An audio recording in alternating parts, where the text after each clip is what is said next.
की तेजी से बढ़ती हुई retail chain pharmacy blue medics अब आपके शहर सिवान में। जी हां, अब सिवान वासियों को मिलेगी 2 लाख तरह की दवाइयां 20% छूट के साथ। Centre Point Chakiya Bindusar road Siwan. संपर्क करें 9264447096 पर।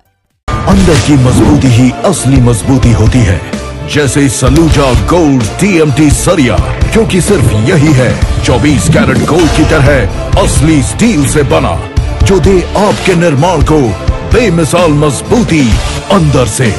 सलूजा गोल्ड TMT सरिया, गारंटी असली स्टील की, गारंटी मजबूती की। बिहार सरकार के पंचायती राज विभाग के मंत्री मुरारी प्रसाद गौतम सिवान दौरे पर पहुंचे। इस दौरान कार्यकर्ताओं ने उनको फूल माला पहनाकर स्वागत किया। मंत्री मुरारी प्रसाद गौतम जिले के अतिथि गृह में स्थानीय नेताओं और कार्यकर्ताओं से मुलाकात किया। इसके बाद पत्रकारों को संबोधित करते हुए उन्होंने कहा कि मेरा सौभाग्य है कि भारत के प्रथम राष्ट्रपति डॉक्टर राजेंद्र प्रसाद की धरती पर आया हूं। सिवान की धरती से हमें शक्ति मिल रही है। यहाँ आने के बाद लगा कि बिहार में कुछ नया हो पाएगा। पंचायती राज को सशक्त और धारदार बनाने के लिए अपने विभाग में बहुत कुछ करने जा रहा हूँ। आने वाला समय प्रतिनिधियों का होगा, प्रशासनिक अधिकारियों का नहीं होगा। सिवान के लिए हमने बहुत कुछ सोचा है। आने वाला समय बताएगा कि हम लोग जुमलेबाज नहीं है कि यहाँ पर फेंक कर चले जाए और कुछ नहीं करे। प्राथमिकता के आधार पर सिवान को आगे बढ़ाने का प्रयास करूंगा। बीजेपी के नेता बड़बोल और जुमलेबाज हैं। हम लोग जमीनी आदमी हैं, काम करके दिखलाना चाहते हैं। बिना काम के हम लोग फेंकने का काम नहीं करते हैं। हम लोग फेंकू नहीं है।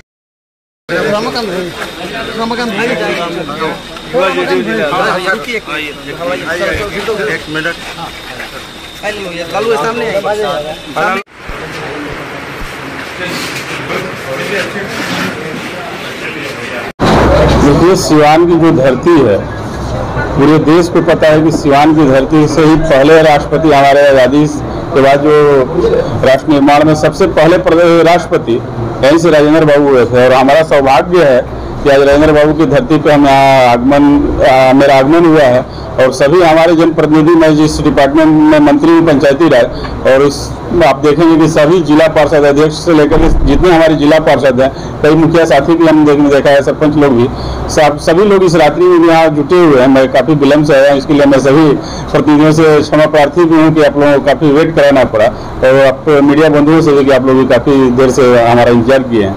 इस सिवान की धरती उर्वरा धरती रही है और यहाँ से आकर के हमें जो शक्ति मिल रही है, मैं जैसे ही सिवान की धरती में प्रवेश किया हूँ, मुझे लगा कि नहीं कुछ बिहार में नया हो पाएगा जब सिवान की धरती में मैं घुसा। तो निश्चित तौर पर सिवान की धरती से मैं जो सीख लिया हूँ, और पंचायती राज को सशक्त और धारदार बनाने के लिए मैं अपने डिपार्टमेंट में बहुत कुछ करने जा रहा हूँ। और कांग्रेस ने शुरू से ही, और महात्मा गांधी जी की जो सोच रही है पंचायती राज को विकसित करने का, और कांग्रेस में की जो सोच रही है, राहुल गांधी जी ने जिस तरह से सशक्त और धारदार पंचायती राज को अपने समय में बनाया था, उसके बाद से थोड़ी कुछ कमियां आई हैं।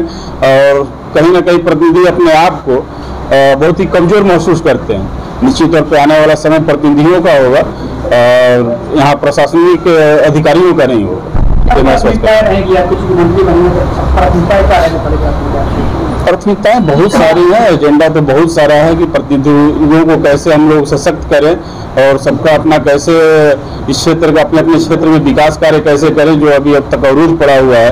पूर्व में आपको पता है कि करीब 8-9 माह से हमारे सभी प्रतिनिधि जीते हुए हैं, और पूर्व के मंत्री और विभाग के द्वारा जिस तरह से लापरवाही बरती गई और इनके द्वारा जो कार्य किए गए उनका पेमेंट अभी तक नहीं हुआ है, ये सभी समस्याएं हैं। इन सबको बहुत जल्द ही दूर किया जाए। सिवान की धरती आपको गौरवान्वित, वैसे में सिवान के लिए क्या कुछ स्पेशल आपने सोचा? सिवान के लिए बहुत कुछ सोचा। मैं आने वाला समय बताएगा कि हम लोग जुमलेबाज नहीं है कि यहाँ फेंक करके चले जाए और कुछ नहीं करें।